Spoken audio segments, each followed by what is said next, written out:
India has lost another game on the home soil after 13 years. Virat भाई अभी होते ना तो किसी का नाम ही नहीं रहता था भाई। ये आईपीएल को इंडियन पिटाई लीग बनाना चाह रहा है। मैं भाई अगर आउट करने के बाद आपको एक मौका मिलेगा थप्पड़ मारने का कि अब शायद गंभीर भाई को डोमेस्टिक में थोड़ा कोचिंग करने जाना चाहिए। हम रिटेंशन की बात करने ही वाले थे अनिमेश भाई की, इससे पहले जीजी भाई ने बोल दिया कि भाई पहले जरा हम एक मैच तो हार ले, जरा रिटेंशन की आड़ में हम चुपके से ईडन गार्डन में 13 साल बाद एक मैच तो हार ले। जीजी भाई को लगा था कि रिटेंशन की आड़ में मैं मैच हार जाऊंगा और किसी को कानो कान खबर भी नहीं होगी, पर डिस्प्ले की वीडियो आपकी बिना अधूरी है जीजी भाई। इंडियन फैंस भी लाइक कि विराट भाई अभी होते ना तो किसी का नाम ही नहीं रहता था भाई। ये सारे जो खल्ले खोटे जो यहाँ पे मैच जीत के जा रहे हैं, 8 साल में मात्र 2 मैच हारे थे वो। तो भाई ये 6 साल जीजी भाई की सबसे खास बात ये है कि वो ना इंडियन फैंस को नॉस्टैल्जिया में लेके जाते हैं और बोलते हैं तुम नॉस्टैल्जिया में ही रहो।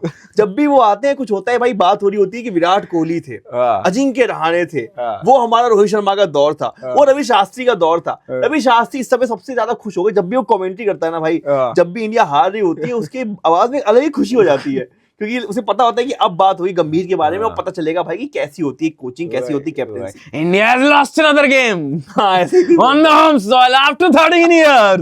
मतलब कमाल की बात है, मतलब इंडिया में 13 साल बाद ईडन गार्डन में मैच हारने के लिए भाई चाहिए टैलेंट। जो टैलेंट विराट और रवि शास्त्री भाई के पास था ही नहीं भाई, क्योंकि वो 15 से 22 में सिर्फ 2 टेस्ट हारे। हम पिछले 6 टेस्ट में 4 टेस्ट हार चुके हैं। 3 न्यूजीलैंड से हारे हैं, 2 वेस्ट इंडीज से जीते वेस्ट इंडीज और उसके बाद एक ये भाई। देखो मुझे लगा था कि फर्स्ट इनिंग के बाद कि भाई वर्ल्ड टेस्ट चैंपियंस जो हैं वो एक फ्लूक था, क्या पता भाई वन ऑफ था। उसके बाद क्या हुआ, इंडिया बैटिंग करने आई, इंडिया जल्दी आउट हो गई, तो मुझे लगा कि इंडिया जल्दी आउट होना एक फ्लूक था, ऐसे ही हो गया। फिर इंडिया दोबारा जल्दी आउट हो गई, तो भाई ये फ्लूक नहीं भाई, ये फैक्ट है, सच्चाई है। इंडियन बैटर्स रैंक टर्नर पे इंडिया में बैटिंग नहीं कर पा रहे हैं, उनसे नहीं हो पा रहा है, उन्हें बॉल समझ में ही नहीं आती, इससे पहले बॉल घुस जाती है। भाई इंडिया में अब सेंचुरी मारना इतना मुश्किल हो गया है, ऐसी पिच बन रही है भाई कि बॉलर्स इतने ज्यादा हावी हो जाते हैं। भाई मुझे पसंद है हावी होते हुए बॉलर्स, मुझे बहुत ज्यादा पसंद है, पर यहाँ पे दिक्कत ये ना भाई कि यहाँ पे बैटर्स के लिए कुछ है नहीं। आप उछाल समझोगे बॉल टर्न ज्यादा हो रही है, आप टर्न समझोगे बॉल उछल नहीं रही है। तो भाई ऐसी पिचेस पता नहीं, गंभीर भाई ने बोला है कि भाई हमने हमारे साथ क्यूरेट करके इन्होंने बनाया था पिच क्यूरेटर ने हमसे बात करी थी, बट पता नहीं ये क्या बात है। और शायद जीजी भाई बात ही करते हैं कि देखो हम ये इस बार ना कुछ अलग तरीके से हारना है, हमें कुछ अलग करो, कुछ अलग करो। इस हार के बाद 2 लोग बहुत खुश होंगे, वो है रोहित और कोहली भाई, और वो बोल रहे होंगे कि अब शायद गंभीर भाई को डोमेस्टिक में थोड़ा कोचिंग करने जाना चाहिए, इनको विजय हजारे में कोचिंग कराओ, सही है, इनको स्मैट में कोचिंग, इनको रणजी में कोचिंग कराओ। और मुझे लगता है कि भाई सारे प्लेयर्स की इतनी हड़बड़ी थी क्योंकि भाई उनका अपना एक बंदा आईसीयू में एडमिट होने वाला था, शुभमन गिल भाई, तो उनसे मिलने जाना था। कोई बुराई नहीं है, आपने कुछ गलत नहीं किया। अक्सर भाई 16 रन आ चुके थे, उसके बाद आपको वो शॉट मारने की जरूरत नहीं थी। भाई गंभीर भाई जो बोल रहे थे कि यंगस्टर से ये टीम चलेगी, भाई सिर्फ यंगस्टर से नहीं चल सकती, आपको भाई एक्सपीरियंस बंदे चाहिए होंगे भाई, इसलिए भाई ले आओ वापस। इसलिए घर में दादाजी होने जरूरी है। सिर्फ बच्चे हैं, बच्चे जवान बच्चे बिगड़ जाते हैं, ये बात है, जरूरी होता है। अच्छा अबे शॉर्ट सेक्शन पुजी भाई तो खूब मजे ले रहे थे आज, मजे ले रहे थे, और मुझे ड्रॉप करो। ये ट्रांजिशन जो है वो बहुत गलत है, इस हार का जो श्रेय है पूरा वो ट्रांजिशन को जाएगा, विच इज ट्रू। आपने भाई धड़ल्ले सबको निकाल दिया भाई। अगर आपके खेमे में सबसे एक्सपीरियंस बंदा ऋषभ पंत है तो मैं आपके लिए आज सच्चाई बोल दूं, ऋषभ पंत को एक्सपीरियंस से घंटा फर्क नहीं पड़ता, उसको आके अपने मर्जी का शॉट खेलना है, बनी तो बनी, नहीं तो अब्दुल गनी। इस बहुत बड़ी जीत का क्रेडिट एक बहुत छोटे इंसान को जाता है, वो है टेम्बा बबूमा। भाई उसको जितना भी तुम ट्रोल कर लो, उसकी कर लो भाई, उसकी बूटी के लिए ट्रोल करो, उसकी नॉन ब्यूटी के लिए ट्रोल करो। छोटा पैकेट बहुत बड़ा धमाका है बबूमा। 21st सेंचुरी में पहला कैप्टन है साउथ अफ्रीका से जो कि एक टाइटल जीता है, और 15 साल बाद पहला साउथ अफ्रीकन कैप्टन जो इंडिया में आके टेस्ट मैच जीता है। अब मैं समझ चुका हूं, मेरे को एक पता लग गया, जिसको भी भाई बढ़िया बढ़िया रिकॉर्ड बनाने इस टाइम पे टेस्ट में, इंडिया से टूर करा लो और इंडिया होम पे आ जाओ। लेथम देख, लेथम अपने बच्चों को बताएगा कि मैंने व्हाइट वॉश जाके 3 मैच जीत के आया हूं, व्हाइट वॉश देख लो, पॉन्टिंग कॉन्टिंग चॉन्टिंग बड़े बड़े उठा लो, नहीं कर पाया, मैंने किया है, मैंने करा। इसके साथ साथ भाई मैं समझ चुका हूं, अगर इंडिया को मैच जीतने हैं तो भाई एवरेज हाइट वाले कैप्टन चाहिए। लंबा आता है तो वो वाट लगाता है, छोटा आता है तो वो वाट लगाता है। कमिंस ने लगाया, यहाँ बहुमा ने लगाया। कोई 5 फुट 10 इंच 5 फुट 11 इंच का अगर कैप्टन है तो भाई वो उसके साथ संपर्क करो, है ना, श्रीलंका कोई बंदा आ जाएगा, वो आ जाएगा, शनाका का नागा मनाका। तो भाई फटाफट से अब उस चीज की बात कर लेते हैं जिसके लिए ये वीडियो बनाई गई है, वो है रिटेंशन पार्ट 2, रिटेंशन पार्ट 2 की जब बातें हुई थी स्टार स्पोर्ट्स पे, तो उन्होंने भी बोला कि भाई यहाँ पे बात करने से पहले ड्रिंक्स ब्रेक को जाके आप सब्सक्राइब कर लीजिए, बेल आइकन को भाई दबा दीजिए, ताकि हम जितनी बातें करें, जो भी ओपिनियन दे रहे हैं वो आप तक भी पहुंचे और आप भी अपने फ्रेंड सर्कल में एक स्मार्ट और एक फनी क्रिकेट के पंडित बन जाओ। कल 5 टीमों की बात करी, आज हम बाकी 5 टीमों की बात करेंगे, पर उससे पहले 2 टीमों की बात, क्योंकि साथ में करते हैं भाई, इनकी साथ में बात होगी। पिछले 2 महीने से इनका नाम जब भी लिया जा रहा है साथ लिया जा रहा है, तो इसका नाम हो गया CS कर। तो CS कर की बात होगी, हो गया भाई फाइनली। जो एक ट्रेड जिस पे बातें हो रही थी भाई की हो गया, संजू सैमसन आ चुके हैं। दोनों टीमों के लिए अच्छा ट्रेड है, थोड़ा इमोशनल ट्रेड है दोनों के लिए। अरे काहे का इमोशनल भाई, संजू भाई ने साफ साफ बोल दिया मुझे नहीं रहना यहाँ। अरे मैं RR की बात नहीं कर रहा, CSK की बात कर रहा हूँ। जड्डू भाई के लिए तो थोड़ा बहुत। अरे काहे का इमोशनल, जड्डू भाई बोल रहे थे भाई यहाँ पे मेरे आउट होने का प्रे कर रहे, इससे अच्छा मैं वहां जाऊं जहाँ पे वो लोग मुझे खिलाएंगे, मुझे कैप्टन बनाएंगे, मेरे लिए आउट होने के लिए प्रे नहीं करेंगे। बट चलो ठीक है, बाकी पर्स की और बाकी टीम की बात कर लेते हैं। पर्स बहुत है CSK के पास, 43 करोड़ है, ये भी कैमरन ग्रीन के पीछे जाने वाले हैं। नहीं मैं बताता हूँ, कैमरन ग्रीन बिक सकते थे 7-8 करोड़ के, ठीक है, अगर एक टीम का पैसा होता। अब है KKR और CSK के पास दोनों पे पैसा, और दोनों को मिडल ऑर्डर चाहिए, इन दोनों को चाहिए भाई कैमरन ग्रीन, तो भाई ये 15, 16, 17, 18 करोड़ रुपए में जाएंगे। ये गारंटी है भाई कि मैक्सवेल मालामाल होने वाला है। मालामाल होने वाला है, गारंटी। वही पैसा ही पैसा होगा। CSK बोली भाई देखो, CSK चाहे कितनी भी यंग टीम आप लेके आए, और उनका एक जो है कि लगड़े घोड़े पे बैट करना वो छोड़ते नहीं है। मुझे पक्का अंदर से इंट्यूशन आ रहा है कि भाई मैक्सवेल को ये खरीद लेंगे 1 करोड़, और भाई मैक्सवेल बन जाएगा इस IPL का भाई हाईलाइट, कि मैक्सवेल ने वार लगा। क्योंकि पिछली बार CSK को इनका मिडल ऑर्डर दिक्कत दे रहा था, वही जो आ रहे थे त्रिपाठी यार, बहुत स्लो बंदे, और वो जो 2-3 बंदे त्रिपाठी था, विजय शंकर था, ऊपर भाई कॉनवे और रविंद्रा नहीं चल पाया, तो इनके लिए सब खराब था। इनको पूरा रिवैम्प करना है ऊपर का। को तो भाई अपना पिछला साल इरेज कर देना चाहिए, कुछ नहीं था उसमें खास, सीखने लायक भी कुछ नहीं था उसमें, बस भूल जाओ। इस साल पर ये है कि उन्हें भाई CSK को बहुत कुछ चाहिए, स्पिनर चाहिए, एक फास्ट बॉलर, अश्विन भी गया, क्योंकि अश्विन गया, जड्डू गया, ठीक है, दोनों 4-4 8 ओवर कराते थे, बिश्नोई 8 ओवर गए, नूर अहमद के लोग खिलाएंगे रेगुलरली, तो एक 4 ओवर वो कराएगा, बाकी 4 ओवर कौन कराएगा इंपॉर्टेंट है। CSK को भाई मिडिल ऑर्डर में चाहिए एक बंदा जो इनका रीढ़ की हड्डी बन सके, और भाई फिनिश भी चाहिए। टॉप ऑर्डर बहुत सॉर्टेड है भाई, आयुष मात्रे, ऋतुराज गायकवाड़, अपना संजू सैमसन, ये 3 सॉर्टेड है। शिवम दुबे बीच में 4, 5, 6, 7 शिवम दुबे फ्लोट करता रहेगा 4-5 पे, एक बंदा अगर बढ़िया सा आ गया तो वो आ जाएगा, उसके बाद 6 नंबर भी एक चाहिए। तो 4, 5, 6 में इनके पास 2 पोजीशन नहीं है। और वो जो पिछली बार जो इनका स्ट्रगल कर रहा था वो इन्होंने निकाल दिया, वो सही भी किया। और अबे भाई ब्रेविस भी तो है। अरे ब्रेविस आ जाएगा, बोल सकते हो, बेबी एबी। हाँ भाई बढ़िया, बेबी एबी। बाकी तो CSK भी अच्छी टीम बन सकती है, और फिर से हर साल की तरह इस बार भी हमें लग सकता है कि CSK जीत सकती है। वहीं RR का देख, फिर से मेरे को दोबारा से पता नहीं क्यों थोड़ा लोचा लग रहा है। RR की दिक्कत ये है कि भाई RR ना कुछ साल इतनी इनविंसिबल टीम ले आते हैं ना भाई, कि भाई इनको कौन हरा सकता है, और फिर कुछ ऐसी टीम ले आते हैं कि भाई कैसे जीत रहे हैं। मेगा ऑक्शन में वही मेरे को लगता है, टीमें कहां हारती है और कहां जीतती है, मेगा ऑक्शन में बन जाती है टीम। इन्होंने सारे मैच विनर निकाले, बटलर, बोल्ट, सैमसन, अश्विन, चहल, शायद यही 5 जिताते थे मोस्टली, मेरे को जितना लगता है। चहल और अश्विन की जोड़ी बहुत ही अंडररेटेड थी भाई।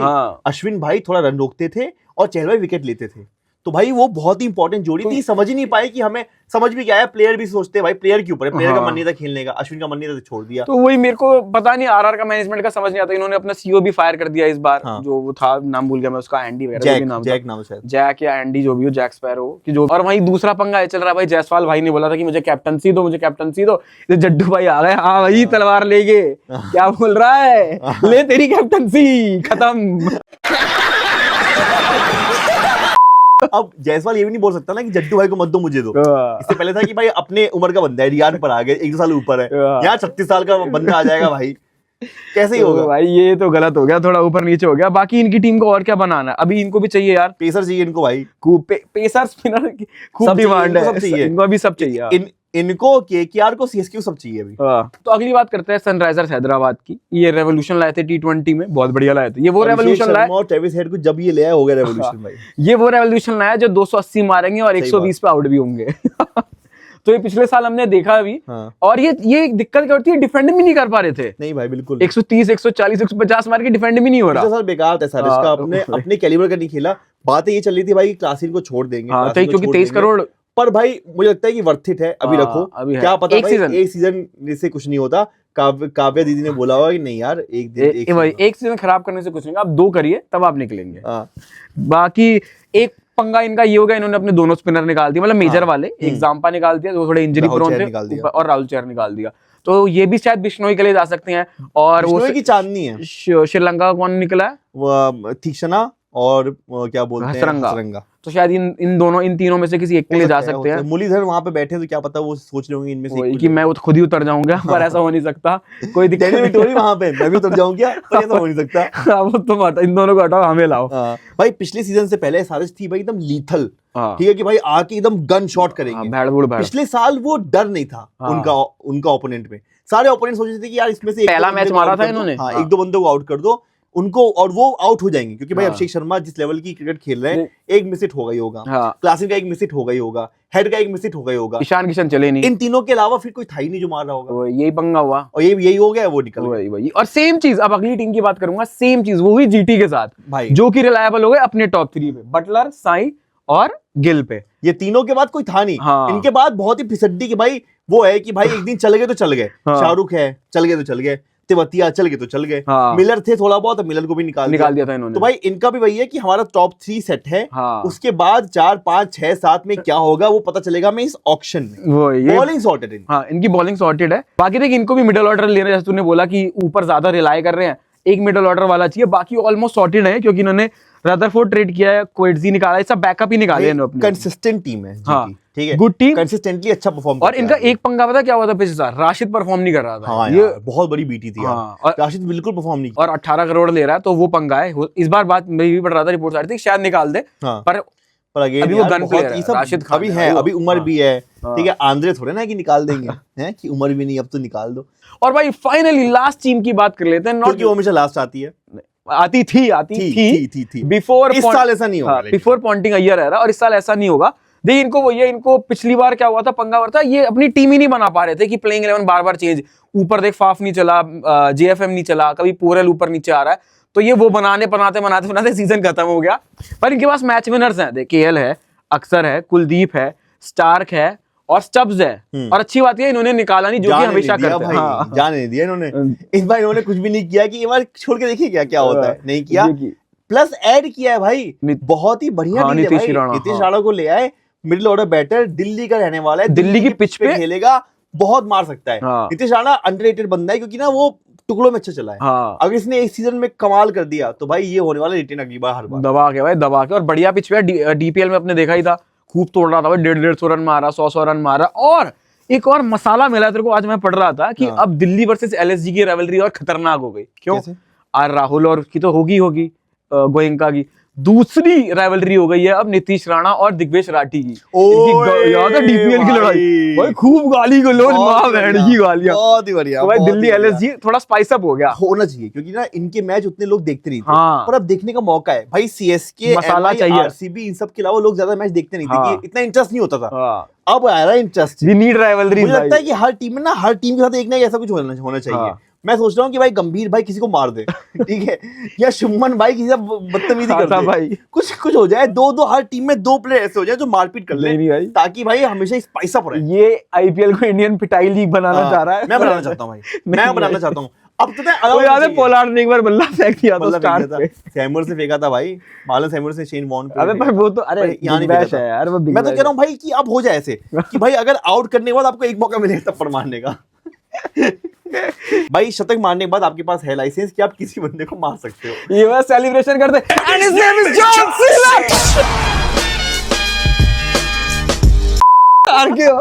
एटीट्यूड एडजस्टमेंट थोड़ा सा भाई होना चाहिए ये, ठीक है। और ड्रेसिंग रूम में जो निकलता है ना भाई, ड्रेसिंग रूम की जो निकलते बीटी सब ताली जा रहे होते हैं, नहीं ताली मत बजाओ, एक दूसरे की बात लगाओ, गान बजाओ एक दूसरे की, खूब मारपीट करो। आईपीएल को भाई एकदम तकियानुसी कर दो। नरेंद्र मोदी जो चाहता था आईपीएल को बनाना, बना दो। नहीं भाई, तो ये थी रिटेंशन की कुछ बातें ऊपर नीचे हमने देखा यार किस टीम को क्या जरूरत है। ये ऑक्शन थोड़ा इंटरेस्टिंग होगा कुछ टीमों के लिए, बाकी मुंबई ऐसी टीम तो आके बैठेगी भाई। पर भाई एक टीम है जिनको रिटेंशन का मौका नहीं मिला, वो थी भाई दया डांडिया डेविल्स, क्योंकि उसके अगले सीजन में उनकी टीम ही नहीं रही, ठीक है। वो मेहता के हो गए और मेहता के महारथी और जेठा के महारथी हो गए, ये कोची टस्कर्स निकली। हाँ, तो भाई मैं चाहता हूँ कि यार जैसे आईपीएल में मौका मिलता है रिटेंशन करने का, वैसे जीपीएल में भी मौका मिले टीमों को। भाई टीमें यहाँ पे ना 2 ही टीम बन पाती है, और टीमें लेके आओ, थोड़ा पापड़ पोल से, एफआईआर से, लापतागंज से, ठीक है, चिड़ियाघर से भी टीमें ले आओ। और भाई एक अच्छा खासा जीपीएल होना चाहिए। जी जरूर, वो एसपीएल होगा ना फिर, सब टीवी प्रीमियर लीग। हाँ, सब टीवी प्रीमियर लीग होना चाहिए। और बीच में भाई बिग बॉस का थोड़ा होना चाहिए, और उसी में होना चाहिए भाई आओ क्या मैं अपनी पे। तो इसी तरह आप भी हंसते रहिए, मुस्कुराते रहिए, टीएमक्यूसी देखना बंद करो, ठीक है, ड्रिंक्स ब्रेक की वीडियोस देखो, वो ज्यादा इंपॉर्टेंट है, क्योंकि टीएमक्यूसी अब बेकार आने लगा है। और एक ही एपिसोड अगर आपको बार बार देखना है तो भाई ड्रिंक्स ब्रेक की देख लो, लाइक कीजिए, सब्सक्राइब कीजिए, बेल आइकन पे टक टक कीजिए, और भाई प्लीज ड्रिंक्स ब्रेक को सपोर्ट कीजिए। और ड्रिंक्स ब्रेक लेते रहिए, स्टे हाइड्रेटेड।